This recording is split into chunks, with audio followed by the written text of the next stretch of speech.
আয়না দিয়ে মুখ দেখা যায়, কিন্তু মানুষের মনটা দেখা যায় না। হাসি মুখের আড়ালে কতটা কষ্ট, কতটা দীর্ঘশ্বাস লুকিয়ে আছে তা বাইরের কেউ বুঝতে পারে না। কাঁচ ভাঙলে শব্দ হয়, চারপাশের মানুষ তা শুনতে পায়, কিন্তু মন ভাঙার কোনো শব্দ হয় না। তাই ভেতরে ভেতরে কেউ ভেঙে গেলেও পৃথিবী ঠিক আগের মতোই চলতে থাকে। নিজের কষ্ট নিজেকেই বুঝে নিতে হয়, কারণ মানুষ গল্প শুনতে ভালোবাসে, কিন্তু অনুভূতির গভীরতা বুঝতে চায় না।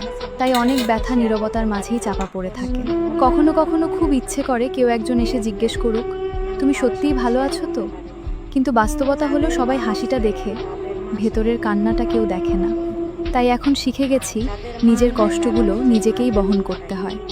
কারণ আয়না শুধু মুখ দেখায়, মানুষ শুধু বাহিরটা দেখে, আর ভাঙা হৃদয়ের শব্দ শুধু সেই মানুষটাই শুনতে পায় যার মনটা সত্যিই ভেঙে গেছে। কাঁচ ভাঙলে শব্দ হয়, কিন্তু মন ভাঙার কোনো শব্দ হয় না।